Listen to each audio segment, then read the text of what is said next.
Olá pessoal, vamos para a nossa aula de calorimetria, dando seguimento aí aos estudos na termologia. Então, calorimetria. A palavra indica a formação aí de dois termos, né? Uma junção, que é calor e metria, que significa estudo, né? Eu vou estudar as medidas de calor. Então eu tenho calor, que tem a ver com a variação de temperatura, e eu vou estudar também as medidas, né, desse calor. Deixa eu ajeitar o nosso marca-texto aqui. Então vamos lá. Para entender calorimetria, vamos rever o conceito de calor. Então tenho dois corpos aqui, corpo A e corpo B. Tá? Esse corpo A está a 80 graus Celsius, portanto ele tem um grau de agitação entre as moléculas que formam o corpo. A gente viu que a molécula ela gira em torno do seu eixo e ela se movimenta quando há um aumento de temperatura, quando recebe energia. Então esse corpo está com as suas moléculas agitadas a 80, as moléculas desse corpo transferem energia a este corpo que está a 10 graus Celsius. Então o sentido do calor, né, é que esse corpo cede calor para esse corpo aqui, né? Transfere energia, melhor dizendo. Né? E esse processo de transferência, a gente aprendeu que é o calor, é a definição física de calor. Tá? Então essa é a ideia de calor. É a transferência de energia em decorrência de uma diferença de temperatura. Eu estou a 80 graus Celsius, encostei nesse outro corpo que está a 10, vai haver um fluxo de energia, né? Isso pode ser observado de maneira experimental, a nível macro, e eu falo que essa energia, eu digo que essa energia transferida é denominada calor. Tá? Só que nós temos dois tipos de calor. Nós temos o calor sensível e o calor latente. O que é o calor sensível?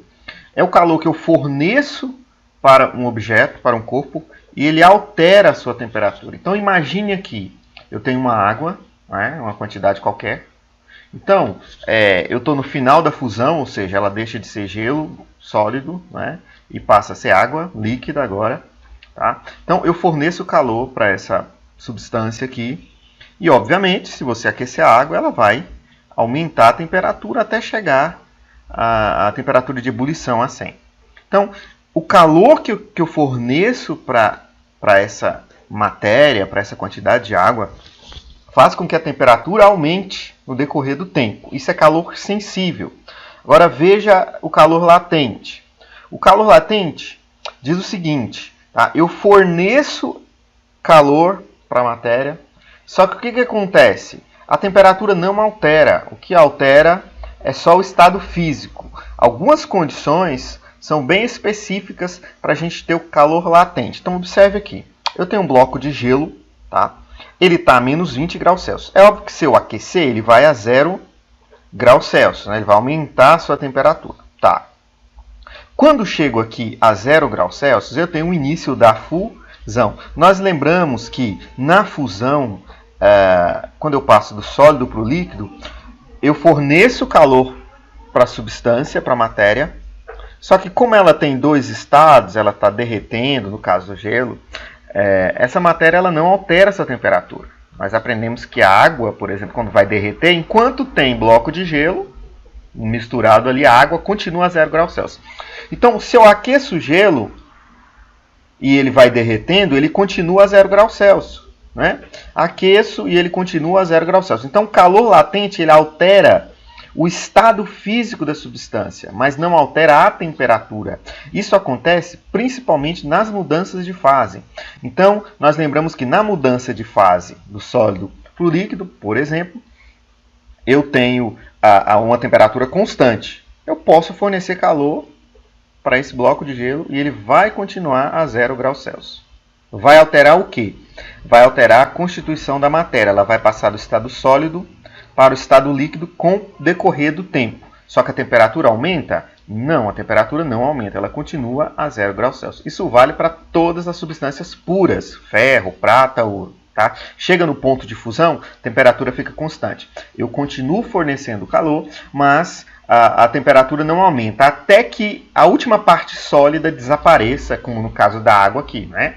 Aqui é calor latente, porque o gelo com água ainda é 0 graus Celsius, não está mudando a temperatura, mas a partir do momento que acaba o gelo aqui, acaba a parte sólida, a água começa a aumentar a sua temperatura, aí eu já tenho calor sensível, tá? Então, resumindo, calor sensível altera a temperatura do objeto, calor latente altera apenas o estado físico do objeto, o estado de agregação das partículas. A unidade de medida de calor, tá? Geralmente a gente trabalha com joule, tá? Calor em joule, e eu posso trabalhar também com caloria, tá? Então, joule ou caloria. E eu tenho que uma caloria corresponde a 4,18 joules. A caloria é mais usada principalmente por causa dos alimentos, né? Quando eu digo que um alimento tem determinada caloria, eu estou dizendo que tem uma energia associada àquele alimento. Energia que o meu corpo consome e usa para gastar, por exemplo, nos exercícios. Tá? Como que eu sei a caloria de um corpo? Os físicos elaboraram um esquema, você queima o alimento e o calor que aquele alimento libera corresponde à caloria, à energia embutida naquele alimento. Mas assim, nós temos diversos tipos de matéria e cada matéria se comporta de uma maneira específica com relação a transferir ou receber calor. Quando você aquece qualquer material, ele vai receber aquele calor de uma maneira que corresponde à sua própria estrutura. Então, cada material é diferente em relação à transferência de calor. Para isso, os físicos propuseram a ideia de calor específico. Tá? Nós vamos entender aqui o calor relacionado a determinado tipo de material. Tá? Então, como é que é isso? Olha só. Eu tenho 1 grama de material qualquer aqui. Tá? Sei lá, pode ser uma barra de ferro, uma barra de prata, enfim, um bloco qualquer. Eu vou fornecer temperatura, ou melhor, vou fornecer calor para esse corpo para que a temperatura salte de 26 para 27, ou seja, ele varie 1 grau Celsius. Então, a quantidade, nesse exemplo aqui, que eu tenho que fornecer para 1 grama desse objeto para que ele varie 1 grau Celsius, né, é 0,5 cal. Então, o que é o calor específico? É a quantidade de calor necessária que eu forneça a 1 grama de determinada matéria para que ela varie 1 grau Celsius. Então eu tenho um bloquinho, tem 1 grama. Os químicos e os físicos foram lá e aqueceram esse bloquinho. Controlaram. Poxa, olha só, eu precisei de 0,5 cal, ou seja, essa energia fornecida, para que ele saísse de 26 e fosse para 27 graus, variasse 1. Então esse é o calor específico. Então eu digo que esse objeto tem um calor específico de 0,5 cal por grama grau Celsius. Ou seja, eu preciso de 0,5 de energia, de calor, né, para variar 1 grau Celsius em 1 grama dessa amostra. E quando eu faço isso, eu padronizo 1 grama e padronizo 1 grau Celsius e posso comparar todo mundo. Por exemplo, esse bloco do exemplo aqui que a gente deu precisa de 0,5 para variar 1 grau Celsius, né, 1 grama desse objeto.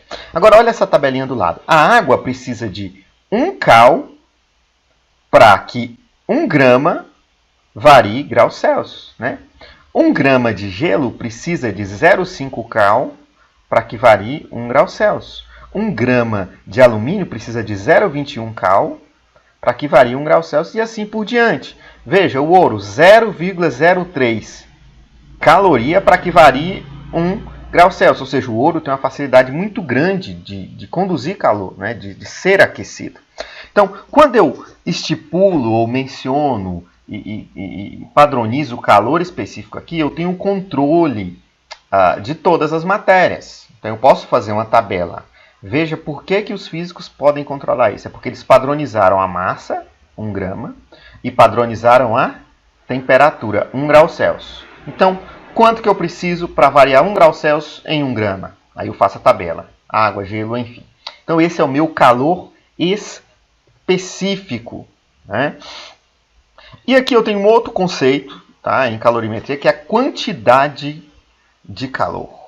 O que é a quantidade de calor aqui? A quantidade de calor transferida para um objeto, né? Ou a quantidade de calor recebida pelo objeto. Então, o objeto ele pode transferir calor, tá? Ou ele pode receber calor. Lembre que calor não é uma coisa que se armazena, não é uma quantidade contida no corpo. Mas quando eu digo transferir, ou ceder, ou receber calor, eu estou falando daquele processo em que a energia tem o fluxo de um corpo para o outro. Tá? E nesse sentido a gente fala de transferência de calor. Então eu tenho essa formulinha aqui, que é Q, que é quantidade de calor, M, que é a massa do corpo, né? Eu esqueci de colocar aqui a designação, C, o calor específico, e delta θ, a variação de temperatura sofrida pelo corpo. A ideia é a seguinte, ó, a quantidade de calor que o corpo recebe ou transfere é diretamente proporcional à temperatura, isso a gente aprendeu. Quando o corpo varia a sua temperatura, ele pode ceder ou receber calor, dependendo do contato que ele tem com outro objeto, não é isso? Porque o calor é uma variação de energia em decorrência da diferença de temperatura, foi isso que a gente aprendeu. Então, o calor depende da temperatura. O calor também depende do calor específico, né? A quantidade de calor depende do calor específico. Por quê? Porque que tipo de objeto que eu estou trabalhando? Nós vimos anteriormente que o calor específico ele é padronizado para cada objeto. Então, se eu estou falando do ferro, e eu forneço energia para o ferro vai esquentar muito mais rápido, por exemplo, do que sei lá, um bloco de concreto, né? Então, a quantidade de calor que é transferida, né, de um objeto para o outro depende do tipo de objeto, não depende do calor específico do objeto. E, obviamente, a quantidade de calor também depende da massa do objeto. Né? Por exemplo, você vai ferver uma quantidade de água. Né? Você tem uma chama aqui. Você tem uma quantidade de água aqui. Né? Você tem aqui 100 gramas, no primeiro caso. No segundo caso, eu tenho o dobro, eu tenho 200 gramas. Eu vou aquecer essas duas amostras aqui, tá? Numa chama que é igual, pode pôr uma chama com uma fonte de calor igual. Né? Concorda comigo que a quantidade de 100 gramas de água ela vai ferver mais rápido do que 200 gramas de água. Ou seja, o calor tem a ver com a quantidade de massa que eu tenho no objeto. Então, para uma massa pequena, eu preciso de menos calor para ferver, no caso da água. Para uma massa maior, eu preciso de mais calor. Então, quanto maior for o objeto aqui, né, quanto maior a massa, maior vai ter que ser o calor que eu vou fornecer para que essa massa, por exemplo, sofra ebulição, no caso da água. Né? Então, o calor, ou a quantidade de calor Q, está relacionado com a massa do meu objeto. Né? A massa do meu objeto. Se eu fornecer o mesmo tempo de calor aqui para essas duas amostras de água, essa água vai ter uma temperatura muito maior no final, porque ela é em menor quantidade. E essa aqui vai ter uma temperatura menor. Então, quantidade de calor tem a ver com massa, calor específico e temperatura. Por isso que multiplica, porque eles são diretamente proporcionais. Ou seja, eles crescem no fator de proporção em relação ao Q, em relação à quantidade de calor. Né? Quando a temperatura decresce, eu tenho um calor negativo, né? Porque o corpo ele perde calor. Então, toda vez que o Q for negativo, eu estou dizendo que esse corpo está perdendo calor, está cedendo calor para o meio ou para o outro objeto. Quando o Q dá positivo, eu digo que esse corpo recebe calor. Né? Ele recebe ou do meio ou de outro objeto. Vamos para o exercício resolvido. Olha esse aqui da VUNESP de São Paulo. Massas iguais de 5 líquidos distintos, cujos calores específicos estão dados na tabela adiante, encontram-se armazenadas separadamente e à mesma temperatura, dentro de 5 recipientes com boa isolação e capacidade térmica desprezível. Então, ele está pedindo para você desprezar a capacidade térmica deles. Se cada líquido receber a mesma quantidade de calor suficiente apenas para aquecê-lo, mas sem alcançar o seu ponto de ebulição, Aquele que apresentará a temperatura mais alta após o aquecimento será. Então, quem vai ter uma temperatura mais alta após o aquecimento? Tá? Eles recebem, vejam vocês, a mesma quantidade de calor. Então, preste atenção. Quem tiver maior calor específico vai apresentar uma temperatura mais baixa, uma variação de temperatura mais baixa. E quem tiver o menor calor específico vai apresentar uma temperatura, uma variação maior. Então, olha para essa tabela. O calor específico aqui não está em 1 grau Celsius, ele colocou 9 aqui de propósito, tá? 9 graus Celsius. Então, para variar 9 graus Celsius, eu preciso de 4,19 joules para a água. Para variar 9 graus Celsius do petróleo, eu preciso de 2. Para variar 9 graus Celsius da glicerina, eu preciso de 2 também, 2,4. E do leite, 3,9. Agora, olha o mercúrio. Para variar 9 graus Celsius, eu preciso de bem pouco, não é? Então, se eu forneço a mesma quantidade de calor para todos esses objetos, eu vou ver que esse cara, ele aumenta mais a temperatura. Por quê? Porque eu só preciso de 0,14. Então, imagine, eu forneço lá 1 minuto de uma fonte para todo mundo. Poxa, a cada 0,14 que entra, esse cara varia 9 graus, vai aumentando. Esse cara vai precisar de 4, olha só, para variar 9 graus. Então, esse aqui vai ter uma maior variação de temperatura e, portanto, uma temperatura mais alta no aquecimento. A resposta é o mercúrio. Ou então você poderia fazer o seguinte, você poderia colocar a sua fórmula aqui, que é igual a M vezes C, né? Delta θ, né? Preste atenção. Se eu passar isso tudo para lá e ficar assim, ó, Q sobre M vezes C, o que eu fiz aqui? Eu passei esses dois caras para o denominador aqui. É igual a delta θ. Veja, eu isolei o delta θ para não ter o parâmetro. Então, quem tem maior calor específico, se esse valor for muito alto, esse valor tende a ser baixo, são inversamente proporcionais. Então, quem tem maior calor específico vai ter menor variação de temperatura, são inversamente proporcionais. Então, você poderia olhar para essa forma e chegar na tabelinha e dizer, quem tem maior calor específico? Ah, tá aqui, ó. A água é 4,19. Se eu colocar o 4,19 aqui, esse valor tende a baixar, porque esse valor aqui é muito alto. Se eu colocar 0,14 aqui embaixo, esse valor tende a ser um pouco mais alto que o da água. Tá? Então, quanto maior o denominador aqui, eu vou dividir pelo número maior. E dividir por um número maior significa que eu diminuo a incógnita que eu estou procurando aqui. Tá? Então, eu posso olhar pela fórmula também, ou simplesmente fazer a análise que eu fiz aí com relação a esses valores aqui, vendo a quantidade de calor que eu preciso para variar isso aqui. Aquele que tem uma menor quantidade de calor, obviamente, o mercúrio, né? Aquele que precisa, na verdade, de uma menor quantidade de calor. Né? Olha esse outro exercício aqui. É preciso abaixar de 3 graus Celsius a temperatura da água da bacia para que o nosso amigo possa tomar banho confortavelmente. Tá? Para que isso aconteça, quanto calor deve ser retirado da água? O caldeirão contém 10 kg de água e o calor específico da água é 1 cal por grau Celsius. Então vamos lá. Eu tenho alguns dados. A massa da água é 10 kg, eu vou trabalhar em gramas porque o meu calor específico está em grama, tá? Então geralmente aqui em calorimetria a gente trabalha em grama porque esse valor ele já é padronizado, esse aqui, então aqui vai ser em grama. A temperatura da água, veja, o delta θ aqui está delta T, né? É menos 3, porque o exercício está dizendo que é preciso abaixar de 3. O que é abaixar de 3? É sair, por exemplo, de 13 e ir para 10 graus Celsius.